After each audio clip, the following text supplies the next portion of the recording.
The violence between Israel and Palestinians has escalated rapidly. There have been clashes at the Al-Aqsa Mosque in Jerusalem. Hamas is launching rocket attacks on Israel.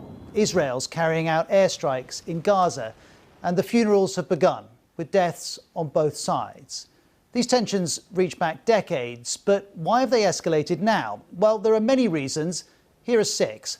The first concerns growing Palestinian protests.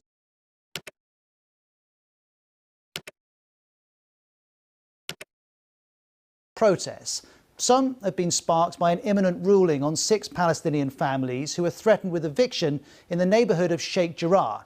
It's connected to a lawsuit brought by Israeli settlers, and these protesters see that as part of a broader effort to drive them from East Jerusalem. There have been regular clashes with the police.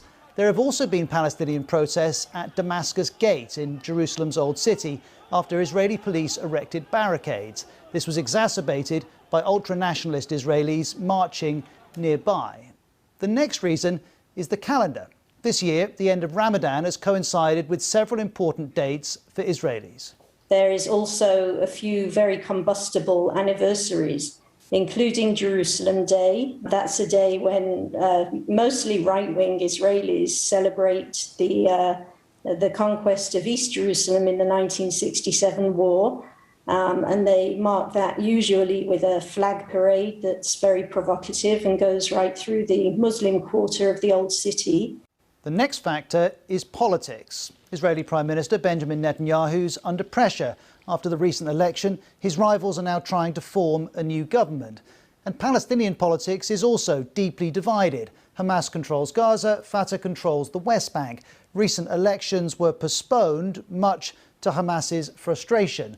More broadly, Palestinians have felt marginalised after the US brokered the Abraham Accords. This normalised relations between Israel and the UAE and Bahrain. And so while neither Hamas or Mr. Netanyahu would put it this way, a conflict could serve political purposes for both.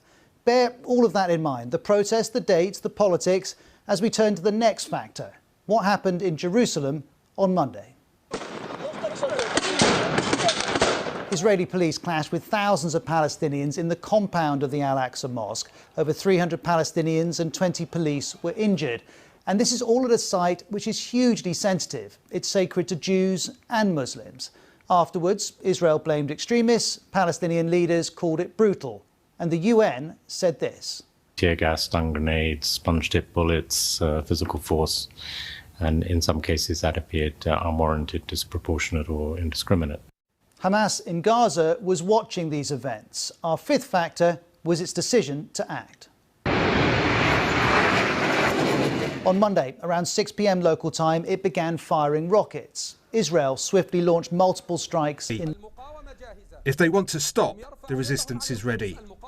If they want to move out of Jerusalem, the resistance is ready.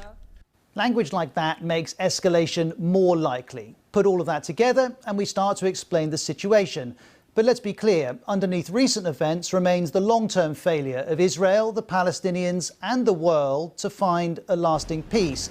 And that failure explains what we're seeing now and why we'll see it again.